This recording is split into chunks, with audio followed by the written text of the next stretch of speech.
Hi everyone, welcome to education point. हम यहाँ पे वर्ल्ड हिस्ट्री के बारे में पढ़ रहे थे अपनी प्रीवियस वीडियोस में। एंड वर्ल्ड हिस्ट्री में हमने जो है फ्रांस के बारे में जो है पढ़ना स्टार्ट किया था। एंड फ्रांस की जो है लेट 18th सेंचुरी में क्या सिचुएशन रहती है उसके बारे में बात की थी। एंड जो है फ्रेंच रेवोल्यूशन के बारे में हम जो है धीरे धीरे पढ़ रहे थे कि फ्रेंच रेवोल्यूशन जो है वो क्यों यहाँ पे होता है, उसके क्या रीजंस रहते हैं, राइट। एंड फ्रांस की जो है सोसाइटी के बारे में भी जो है हम यहाँ पे पढ़ रहे थे धीरे धीरे। ओके, तो जब फ्रांस की जो सोसाइटी थी वो फ्यूडल सोसाइटी थी शुरू से ही। 18th सेंचुरी से पहले की अगर हम यहाँ पे बात करें वो एक फ्यूडल सोसाइटी थी, एक सामंतवादी सोसाइटी थी। एंड धीरे धीरे जो है ये कॉन्स्टिट्यूशनल सोसाइटी की तरफ जो है वो अब यहाँ पे किस तरह से बढ़ रही थी, किस तरह से यहाँ पे जो है कॉन्स्टिट्यूशन जो है वो यहाँ पे बनाया जाता है, उसके बारे में हम बात कर रहे थे। ओके, तो अब क्या है, हमने देखा था कि लास्ट वीडियो में कि जो राजा है, जो लोइस हैं, वो अब जो है नेशनल असेंबली, जो कि नेशनल असेंबली किसके द्वारा बनाई गई थी, थर्ड एस्टेट के द्वारा जो है इसे बनाया गया था। तो जो है इनकी जो डिमांड होती है कि जो राजा की पावर है उसे जो है कंट्रोल किया जाएगा by the constitution, right. And constitution जो है वो राजा की पावर को कंट्रोल करेगा। तो ये डिमांड जो है वो फाइनली मान जाते हैं, राइट। तो इसके बारे में हमने पढ़ा था। तो अब क्या होता है, फ्रांस जो है वो एक कॉन्स्टिट्यूशनल मोनार्की बन जाती है। मोनार्की क्या होती है, अभी भी जो है ज्यादा पावर जो है वो किंग के पास ही है, बट इसकी पावर को जो है एक यहाँ पे कॉन्स्टिट्यूशन भी बनाया गया है। तो इसकी पावर को अब कॉन्स्टिट्यूशन जो है वो क्या करेगा, वो कंट्रोल करेगा। ओके, मीन जो है वो कुछ इनके लॉज यहाँ पे बनाए गए थे, उन लॉज के दायरे में रह के ही जो राजा है कोई भी डिसीजन ले सकता है। तो ये चीज यहाँ पे थी। तो कुछ और भी जो है कॉन्स्टिट्यूशन के थ्रू कुछ और भी राइट्स जो होते हैं वो लोगों को यहाँ पे दिए जाते हैं, उसके बारे में हम यहाँ पे पढ़ेंगे इस पर्टिकुलर वीडियो में। So now let's start the topic. So क्या होता है, जैसे कि हमने देखा था कि नेशनल असेंबली जो थी वो कॉन्स्टिट्यूशन को ड्राफ्ट कर रही थी। तो जो है 1791 में जो है वो इस ड्राफ्ट को कंप्लीट कर लेते हैं। तो इसका जो मेन कॉन्स्टिट्यूशन का मेन जो है मोटिव क्या होता है, इसका जो मेन ऑब्जेक्ट यही था कि वो जो है मोनार्क की पावर को लिमिट करना चाहते थे। So these power instead of being concentrated in the hand of one person, क्योंकि जो सारी पावर थी वो एक ही पर्सन के हाथ में थी, वो थे राजा। बट अब जो है इन पावर को जो है डिवाइड कर दिया गया था। एंड इसके लिए डिफरेंट इंस्टीट्यूशन भी बनाए गए थे। एक लेजिस्लेचर जो होता है वो यहाँ पे बनाया गया था, जिसमें हम बात करेंगे जिसके बारे में नेक्स्ट स्लाइड में। देन एग्जीक्यूटिव आ गया, देन जुडिशरी आ गई, राइट। तो जो जजेस होते हैं वो यहाँ पे बिठाए जाते हैं, राइट। एंड देन एग्जीक्यूटिव यहाँ पे मिनिस्टर्स हो गए। क्या होता है, दिस मेड फ्रांस और कॉन्स्टिट्यूशनल मोनार्की हो जाती है, राइट। तो अब जो होती है वो पावर को डिवाइड कर दिया गया था, इस तरह से जो फ्रांस है वो एक कॉन्स्टिट्यूशनल मोनार्की बन गई थी। तो नेक्स्ट फिगर में देखते हैं कि जो पॉलिटिकल सिस्टम था वो किस तरह से यहाँ पे काम करता था।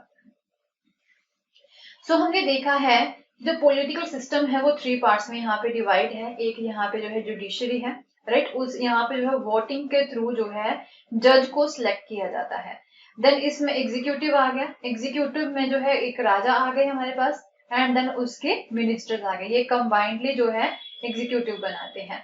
देन यहाँ पे जो है लेजिस्लेचर आ गई। लेजिस्लेचर में कौन सी थी, जो नेशनल असेंबली थी, इसके 745 मेंबर्स थे। एंड ये जो है थर्ड एस्टेट से जो इसे बनाया गया था, मोस्टली यहाँ पे जो है थर्ड एस्टेट के लोग ही थे।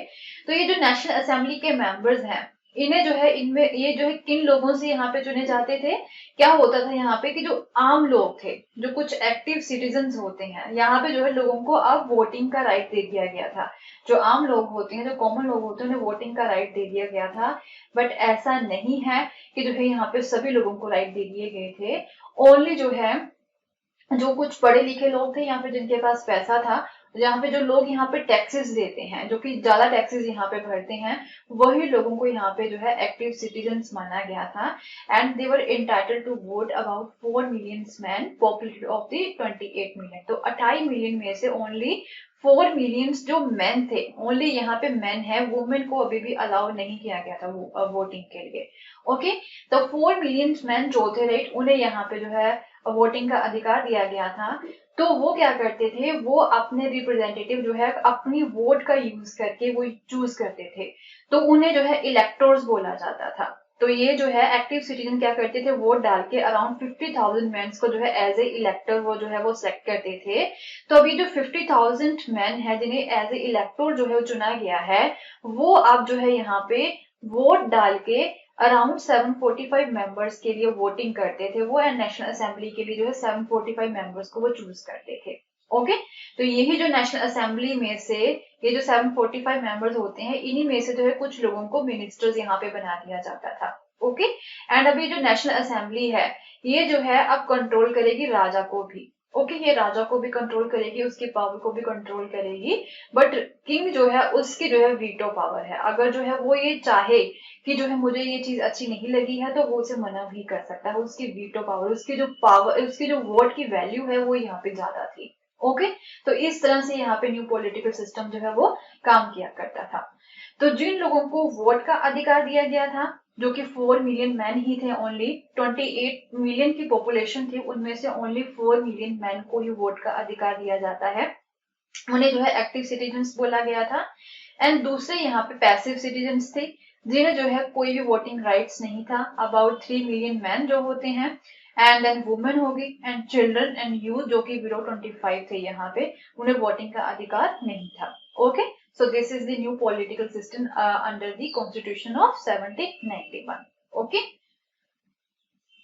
so the constitution of 1791 vested the power to make laws in the national assembly. अब क्या होता है, लॉ बनाने की जो पावर थी वो नेशनल असेंबली के पास थी, एंड इस नेशनल असेंबली को जो है इनडायरेक्टली इलेक्ट किया जाता था अमंग दी, किसके थ्रू, यहाँ पे जो इलेक्टर्स होते उन्हीं में से जो है यहाँ पे इन्हें सेलेक्ट किया जाता था। That is, citizens voted for the group of electors. जैसे कि मैं आपको पहले बता चुकी हूँ, जो सिटीजन्स थे यहाँ पे, जो एक्टिव सिटीजन्स थे, वो वोट करते थे इलेक्टोर्स के ग्रुप को, वो यहाँ पे अपनी वोट के थ्रू सेलेक्ट करते थे। एंड अब यही जो ग्रुप ऑफ इलेक्टोर्स थे वो in turn choose the assembly. तो अब जो इलेक्टोर्स जो है वो असेंबली को चूज करती थी। Okay, so not all the citizens however had the right to vote. Only man जो थे यहाँ पे 25 इयर्स की अबव एज के, जो कि यहाँ पे टैक्सेस देते थे equal to at least 3 days of the labour wage. में जो एक लेबर वेज है, एक लेबरर का जो वेज है, उसकी जो तनख्वाह है, तो उसके 3 दिन की जो तनख्वाह जो होती है, राइट, उसके बराबर वो एटलीस्ट टैक्स यहाँ पे करें, तो उन लोगों को एक्टिव सिटीजन्स का यहाँ पे स्टेटस दिया गया था, and that is they were entitled to the vote. So जो दूसरे मैन एंड वुमेन होते हैं, उन्हें जो है पैसिव सिटीजन्स में रखा गया था। देन जो इलेक्टर होते हैं, to qualify as an elector, then as the member of the assembly a man had to belong to the highest bracket of the tax payer. जो हाईएस्ट जो ब्रैकेट होती है, जो सबसे ज्यादा जो बड़ा टैक्स पेयर होता है, उन्हीं में से ही जो है यहाँ पे ये जो इलेक्टर्स थे, राइट, उन लोगों को चुना जाता था। ओके, जो कि ज्यादा टैक्स यहाँ पे देते थे, जो हायर ब्रैकेट में जो उनका टैक्स पेयर्स थे। ओके, सो अब कॉन्स्टिट्यूशन की बात करें तो उसमें कुछ और भी राइट्स यहाँ पे दिए गए थे for the man and citizen के लिए, जैसे कि right such as right to life, freedom of speech, freedom of opinion, equality before law. These were established as the natural and the inalienable rights, that is they belong to each human beings, right? ये कुछ natural rights हैं। Life का right, freedom of speech, आप बोल सकते हो कुछ भी, अपनी जो है अपना व्यू रख सकते हो। Then freedom of opinion and equality before the law, right, ये कुछ जो थे इनमें नेचुरल एंड इनअलाइनेबल राइट्स जो है वो माना गया था। ये हर ह्यूमन बीइंग को जो है मिलेंगी बाय द बर्थ, एंड इन्हें जो है छीना नहीं जा सकता है उनसे, राइट। एंड ये जो है स्टेट की ड्यूटी है कि सिटीजन्स के जो नेचुरल राइट्स हैं उन्हें प्रोटेक्ट करना है, राइट। ये चीजें जो है कॉन्स्टिट्यूशन में ऐड की गई थी। So we'll continue with the new topic in our next video. So अगर आपको मेरा कोर्स पसंद आया तो उसे शेयर करना ना भूलें. Thank you so much. Have a nice day.